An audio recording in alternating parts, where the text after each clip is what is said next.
ઋષભદેવજી મહારાજનું પ્રાગટ્ય શા માટે? નિવૃત્તિનો માર્ગ બતાવવા માટે. જે સમયે જે કામ સારું લાગતું હોય ને એ સમયે એ કામ માણસે કરી લેવું જોઈએ.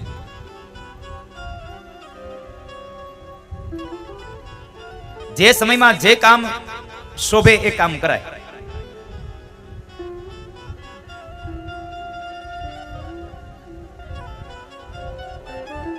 આપણી આવરદાના 4 વિભાગો પાડ્યા છે. આપણી આવરદા મનુષ્યને કેટલા વર્ષની આવરદા છે? 100 વર્ષની. આ 100 વર્ષની 4 ભાગ પાડ્યા છે.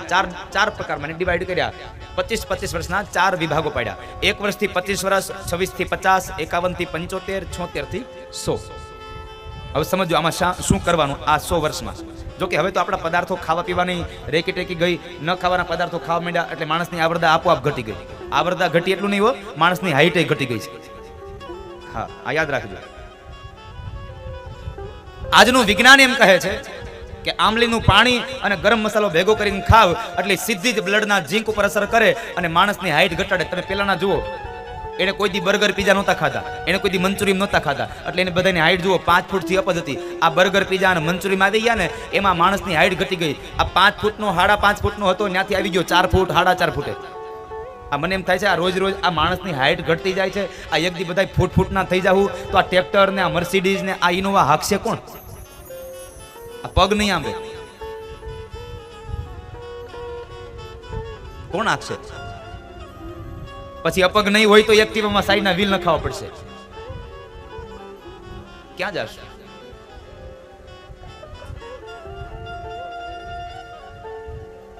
ન ખાવાના પદાર્થો ખાધા.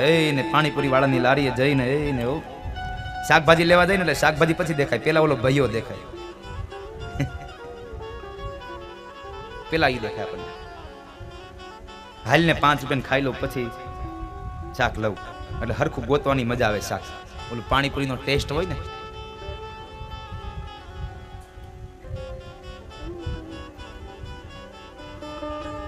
જીવનમાં સુખી થવું હોય ને તો 3 વાત યાદ રાખજો.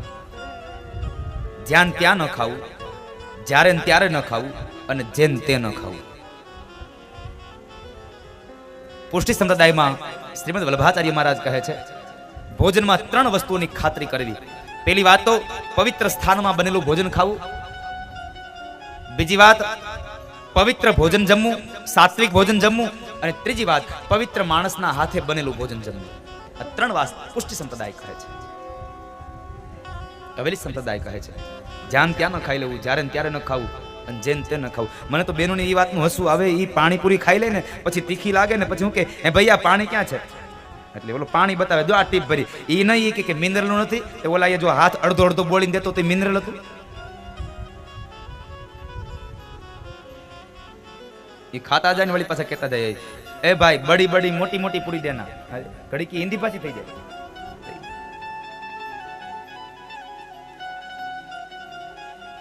એની મજા છે સાહેબ.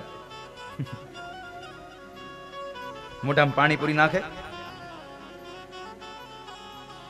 અડધું પાણી મોઢાની બહાર નીકળે, એમાં તીખું મરચું આવી ગયું હોય તો આંખમાંથી પાણી જાય ને. પણ યોગ્ય સમય થાય તો ભલે પાણીપુરી ખાવ, વાંધો નથી, ઘરે બનાવીને ખાવ, બહાર ખાવ, મને કોઈ વાંધો નહીં, તમારું જીવન છે. પણ યોગ્ય સમય થાય તો પછી પાણીપુરી બંધ કરી દેવી. હા, મોઢામાં દાંત ન રહીને પછી પાણીપુરી ખાવા ન જવાય. હા, અને મોઢામાં દાંત ન હોય ની પાણીપુરી ખાતો એટલે એની સામે કોઈ દી ઊભું ન રહેવું.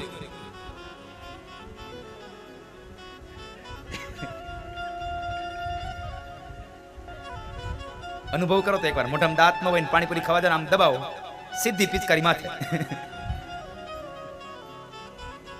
એટલે યથા યોગ્ય સમય પાણીપુરી મૂકી દેવી.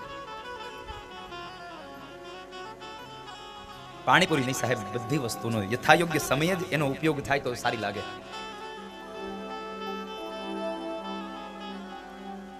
એક વર્ષથી 25 વર્ષ તમારે સરસ્વતી નદીના કિનારે રહેવાનું. 4 નદીઓ બતાવી છે, યાદ રાખજો. 4 અવસ્થા, 4 નદીઓ અને 4 તમારા પ્રકાર બતાવ્યા, 4 પહાડો બતાવ્યા છે.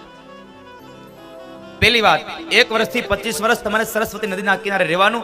25 વર્ષ સુધીમાં જેટલું ભણવું હોય એટલું ભણી લેવાય, પછી 50 વર્ષ સુધી ભણવા ન બેહાય. એ તો સરકાર તો ચાલુ કરે, એની વિચારાની ઈચ્છા હતી કે આ જગતનો તમામ જીવાતમાં ભણે, એટલે એને ચાલુ કર્યું હતું પ્રૌઢ શિક્ષણ. સવારે દીકરાનો દીકરો ભણવા જાય અને સાંજે દાદા ઉપડે. પછી પાકા ઘડે કોઈ દી કાંઠા ચડે નહીં. ભણવું જ હોય તો લઘુ વયમાં, એટલે નાની ઉંમરમાં ભણી લેવાય. એટલે 7મા ધોરણમાં પ્રાથમિક શાળામાં કવિતા આવતી, વિચાર્યું નહીં લઘુ વયમાં પછી વિદ્યા ભણાથી શું.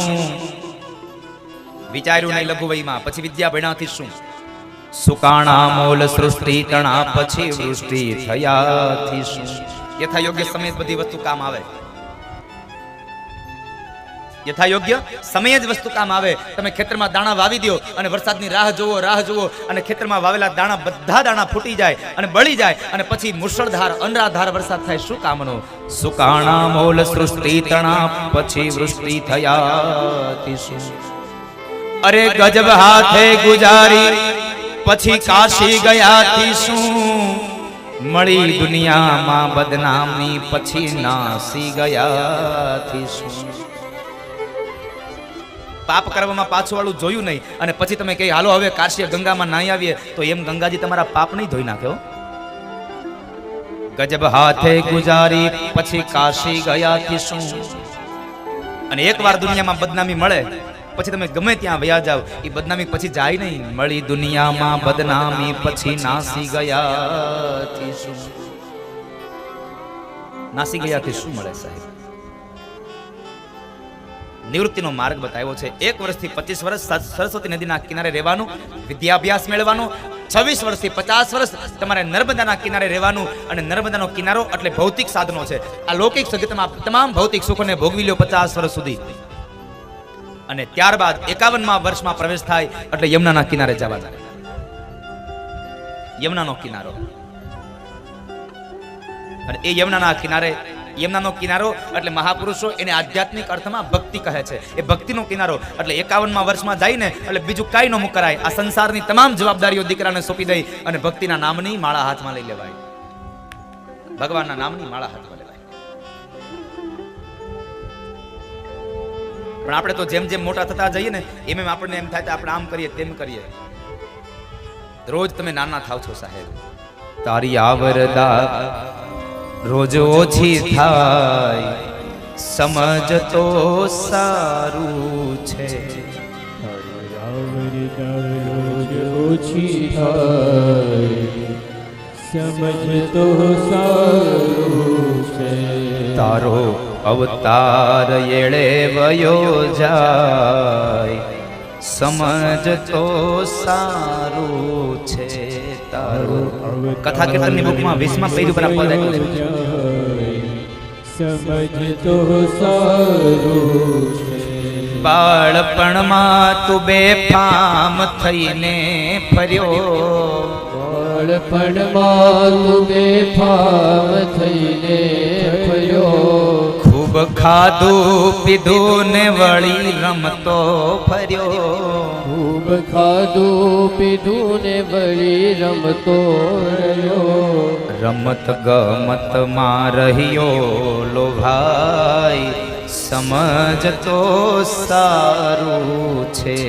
રમત ગમત માં રહ્યો લોભાઈ, સમજ તો સારું છે. તારી આવરદારો જ ઓછી થાય, સમજ તો સારું છે. તારી આવરદારો જ ઓછી થાય, સમજ તો સારું છે. આ પદ તો બહુ લાંબુ છે પણ મારે તમને જે સમજાવવું છે ને એની વાત કહું. વળ્યો વાંકો ને હાથમાં લીધી લાઠી. વળ્યો વાંકો ને હાથમાં લીધી લાઠી. આવ્યું ઘડપણ ને દશા તારી થઈ છે માઠી. આવ્યું ગઢપણ ને દશા તારી થઈ છે માઠી. તારો ખૂણામાં ખાટલો ઢળાય, સમજ તો સારું છે. તારો ખૂણામાં ખાટલો ઢળાય, સમજ તો સારું છે. તારો અવતાર એળે વયો જાય, સમજ તો સારું છે તારો અવતાર એવયો જાય સમજ તો સારું છે. જ્યારે ગઢપણ આવે ને પછી ખૂણામાં ખાટલો ઢળાઈ જાય, પછી આપણે એને પીડાતા હોય ને તો ઘરના લોકો કંટાળી જાય, હવે આ જાય તો સારું, આમાં છૂટીએ તો સારું. હવે ઘરના ને પરના કંટાળી ગયા, હવે ઘરના પરના કંટાળી ગયા, તને વાલા હતા ઈ તો વેરી થયા. તને દીકરા બદલી જાય. ઈ તો વેરી થયા, તારા પુત્રો પરાયા બની જાય, સમજ તો સારું છે તારા પુત્રો. પરાયા બની જાય, સમજ તો સારું છે. એટલે યોગ્ય સમયે સમજી જવાની જરૂર છે. પછી ખૂણામાં ખાટલો નખાઈ જાય ને એને કોઈ ધ્યાન દે નહીં, અને પછી ભગવાન કહીએ હે ભગવાન હવે મોત આપી દો તો સારું, હવે મોત આપી દો તો સારું. પણ ભગવાન શું કહે? કર્યા કર્મો ના લેખા લેવાય, સમજ તો સારું છે. કર્યા કર્મો ના લેખા લેવાય, સમજ તો સારું છે.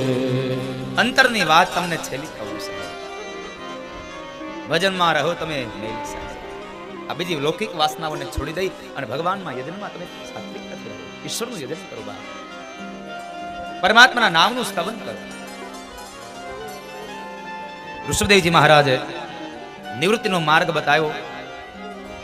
51મા વર્ષમાં પ્રવેશ થાય એટલે ભક્તિનો કિનારો, યમુનાનો કિનારો લેવો, અને પછી અંદરથી જ્યારે લાગી આવે કે લાગે છે કે હવે નજીક આવ્યું, ત્યારે સંન્યાસ ભોગવવો. સાહેબ, ગંગાના કિનારે જવું, સંન્યાસ ભોગવી લેવું, સંન્યાસ લેવો. આ 4 અવસ્થામાં સરસ્વતી, નર્મદા, યમુના અને ગંગા. પણ અમે તો અહીંયા આટલું કઈ કઈ થાકીએ, પણ જેવા બહાર જઈને ત્યાં પાછી ઓલી બગાહુ ચોટી જાય છે, સંસારની વાસનાઓ ચોટી જાય છે. હા, તમને જ્ઞાન લાગે છે, પણ કેટલી ઘડી કથા મંડપમાં બેહો એટલી ઘડી તમને ક્યારેક ક્યારેક તેમ થઈ જતું છે કે દાદા એ કીધું બરાબર છે, હવે તો આમ જ કરાય. કોયડું બધું છોકરાઓને હોપી દેવું છે, અને આપણે એને લેર ન કરી તંટાણા ખાઈએ ને બાકી મોજ કરીએ, આપણે ક્યાં ક્યાં કમાવા જવું, આટલું લાગી જાય. પણ જેવા બહાર જઈને ત્યાં પાછું બધું યાદ આવી જાય. હાલ ઘરે પછી જાવ, પેલા વાડી આટો મારતો જાવ, સીધા વાડી ઉપર.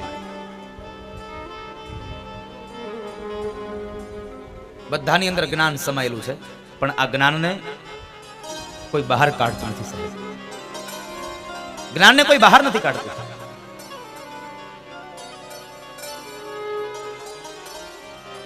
બધાયને સ્મશાન વૈરાગ્ય જેવું છે.